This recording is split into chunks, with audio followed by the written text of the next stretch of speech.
Welcome to the deep dive. We're here to cut through the noise and really focus on key ideas.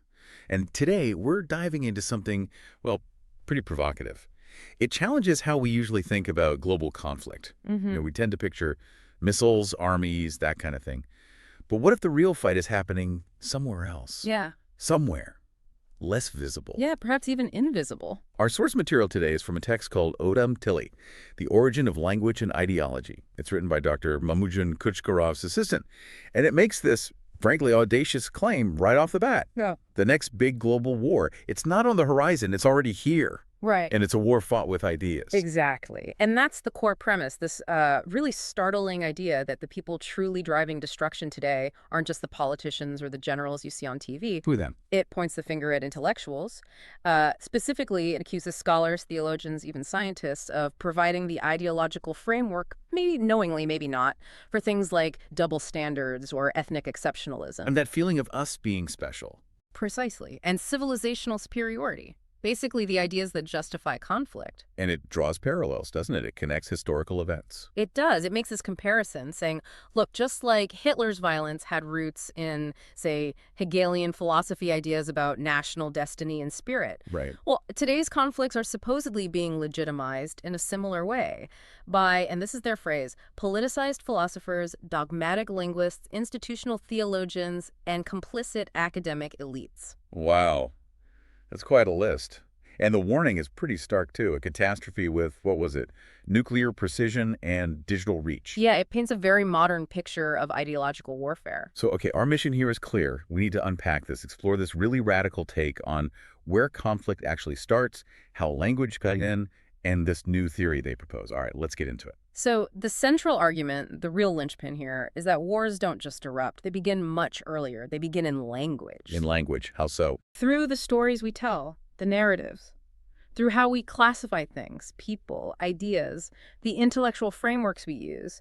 That, according to this text, is the deepest danger, the invisible infrastructure of war, if you like. And it really goes after some big names, some core ideas in linguistics and cognitive science. It claims they're built on flawed, even fabricated foundations. It doesn't hold back. Like Ferdinand de Saussure. He's famous for saying language is arbitrary, right? The word tree has no real connection to an actual tree. It's just a convention. Exactly. The sound doesn't inherently mean tree. We just agreed it does. But this text criticizes that heavily. It says Saussure detached language from our actual sensory experience of the world. Yeah, it rejects that arbitrariness completely. And then there's Chomsky, Noam Chomsky. Universal grammar. Right. He's accused here of boiling language down to just syntax, like abstract rules, sentence structures. Almost like computer code templates? Yeah. And in doing so, dismissing the idea that language might have an empirical origin, something rooted in real-world experience. And it doesn't stop there. It even brings in AI pioneers like Geoffrey Hinton. Oh, it's a critique there. That they're building these incredibly complex thinking machines, but based on linguistic assumptions, they maybe don't fully grasp themselves. They're potentially baking in flawed ideas about language from the start. Okay. And religious institutions. They get called out, too, for treating ancient myths like Genesis as literal history or purely spiritual events, rather than exploring their, let's say, symbolic, linguistic, or cognitive significance, missing the deeper layers of meaning related to human thought itself. So what connects all these critiques? What's the underlying thread, according to this source? The common element, as presented, is that all these different approaches, Saussure's arbitrariness, Chomsky's syntax focus, certain AI assumptions, literal interpretations of myth, they all, in different ways, obscure where language really comes from. Okay. They hide its roots in our bodies, our senses, our shared experience. And when you obscure the origin, you make it easier for ideology to sneak in and pretend it's fundamental truth. Which then begs the question. If these are flawed, what's the alternative they're proposing? Right. And that's where Dr. Mahmуджона Кучкарова enters the picture. An experimental physicist, interestingly, who shifted to linguistics, empirical linguistics. Yeah, quite a jump. He developed this theory called Odam Tili, which translates to the language of man, or maybe human language. And the text presents this not as just another idea, but as the first, quote, scientifically grounded theory of language origins. Emphasis on scientifically grounded and empirical. So what's the core of Odam Tili? It's built on something called empirical phonosemantics. Phonosemantics. Yeah. Sound meaning. Exactly, but empirical. It tries to reconstruct how specific sounds actually emerge from our direct, universal, physical, and sensory interactions with the world around us. Okay, give us some examples. This sounds fascinating. Well, they offer several. For instance, the sounds, shh. Right.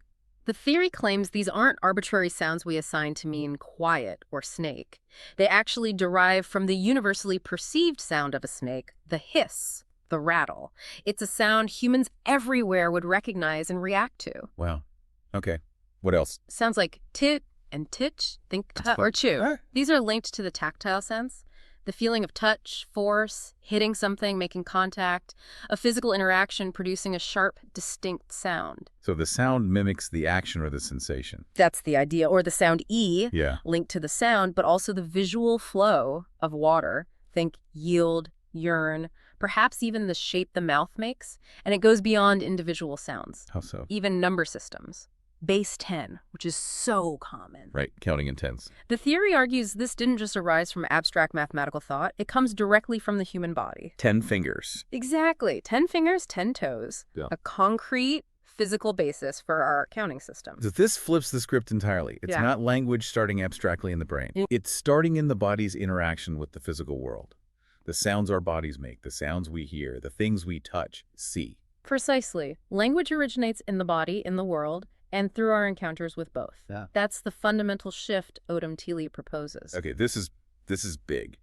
So if this perspective is right, what does it mean? Why is this origin story so incredibly important according to the text? Well, the argument goes, if you forget or actively deny these biological and experiential roots of language, If you treat it as just arbitrary symbols or abstract rules. then language becomes unmoored. It loses its anchor in shared, verifiable human reality. And that makes it incredibly easy to manipulate. It becomes a tool. A tool for what? What are the consequences they point to? The text connects this forgetting to some really serious outcomes. First, ideologies of racial or cultural superiority, the whole chosen people idea, for instance.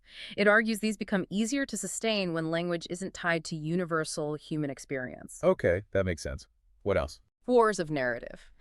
Framing conflicts as simple dichotomies like democracy versus evil. When language is detached, you can paint these pictures more easily without them being grounded in the complexities of reality. And religion. You mentioned Genesis earlier. Right, theological absolutism. So taking the story of Eden, for example, as a literal, historical, divine punishment, Odam Tili might suggest reframing it as a powerful metaphor for a linguistic or cognitive awakening, gaining consciousness, naming things, understanding cause and effect, perhaps even the origin of specific sounds related to that bite or shame, not necessarily denying faith, but reinterpreting the linguistic and cognitive history embedded in the myth. And AI. How does that fit in? That's a crucial modern angle. The warning is that if we train artificial intelligence on our current linguistic data, which this theory claims is already distorted and detached from embodied meaning, then AI won't just inherit our biases, it will amplify them. It will become incredibly sophisticated at narrative warfare and manipulation precisely because it lacks that grounding in real-world sensory experience that Odam Tili emphasizes. So AI trained on flawed data just gets better at spreading the flaws. Essentially, yes. It learns the patterns of manipulation inherent in the language it's fed, without any anchor to the original physical meaning. And Odam Tili claims to cut through all this. That's the assertion. By grounding meaning back in the human sensorium, what we can all universally feel, hear, see, touch, and in reproducible experiences and these proposed phonosemantic laws, it claims to expose the manipulation. It appeals not to belief or tradition or abstract rules, but to shared, verifiable human reality. It's quite a claim. And it sounds like Dr. Kучкарова isn't just publishing a theory, he's issuing a challenge. Very much so.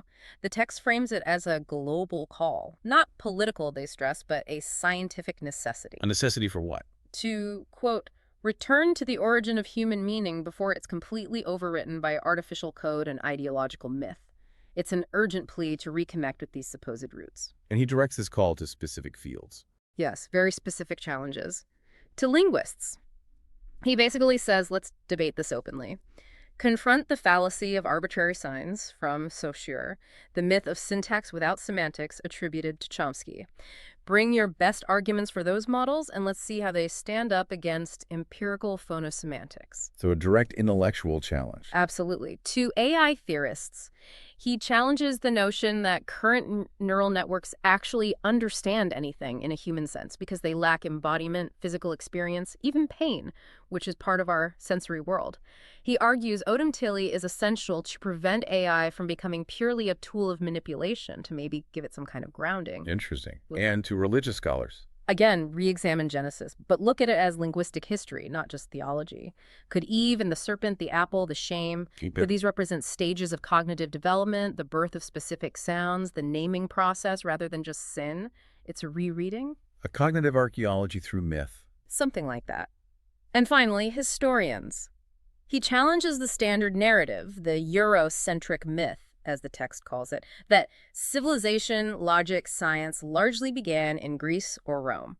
What's the alternative proposed? It claims that foundational elements like Latin, formal logic, even the structure of scientific writing, might actually stem from older Turkic empirical traditions, suggesting a different suppressed lineage for modern thought. Okay, that is really interesting. Touched on language, cognition, history, power. It definitely branches out. Now, you know people will raise objections. Like, who is this guy? Is he even a linguist? Yeah. Or this goes against everything we know, the established consensus. How does the source handle that? It anticipates those objections directly, and it reframes them quite powerfully. Oh. It argues those aren't actually scientific objections based on evidence, but rather gatekeeping mechanisms, tools of what it calls modern intellectual colonialism. Oh. Okay, unpack that. The accusation is that established institutions sometimes suppress inconvenient truths or challenging ideas, not because the ideas lack merit, but because they disrupt the status quo. They use credentials, consensus, and institutional power to marginalize or dismiss alternative perspectives, especially those coming from outside the traditional centers of academic power. It's a charge of epistemic suppression. So, arguing about credentials misses the point if the evidence being presented is sound. That's the core of their counterargument. Judge the evidence, not just the source's pedigree. Connecting it to the bigger picture, it's a claim that academia itself might be part of the problem it's supposed to be solving. Which leads us to the conclusion, the final warning in the text. It's pretty stark. It is. It basically says, if we don't do this, if we don't revisit the true origin of language, reconnect it to our senses, stop letting these layers of digital code and ideology completely bury that embodied truth. Then what? Then the next world war, the big one, will happen. And here's the kicker. It will come not despite our intelligence, but because of it. Because of our intelligence. Because, the text argues, we built our future on a foundation of abstraction, arrogance, and forgetfulness. Our intelligence has led us down a path detached from fundamental reality, making us vulnerable to manipulation by the very systems we created. Wow, that's sobering. Deeply sobering. When the text ends with this really bold, almost defiant statement. Odam Tili is not a metaphor. It is a scientific code that can save humanity. Yes, positioning it not just as a theory, but as a potential solution, a necessary corrective. And it mentions that the silence of our institutions is the loudest alarm, urging people to engage, pointing them to the Odam Tili Akademiasi OT YouTube channel and an email for contact. It's an open invitation for dialogue. A call to break the alleged silence. This has been a lot to take in. A really fascinating deep dive. It forces you to reconsider something as fundamental as language and how that might connect to conflict, to truth, to everything, really. If our understanding of language shapes our reality, maybe even fuels our conflicts, what does that mean for us listening right now? Does it put a new kind of responsibility on us to really look critically at where our own knowledge comes from, the narratives we just accept? That's a powerful question to end on. Maybe think about this. How much of what you feel you know about the world, about history, about other people, might be built on systems, on ways of thinking that are, as this theory claims, detached from direct embodied sensory experience? What would actually change for you in how you see the world, or even just how you talk to people, if you consciously tried to reconnect language back to those primal roots, back to the physical, the sensory? What assumptions about communication, about truth, maybe even about your own culture or history, might start to wobble?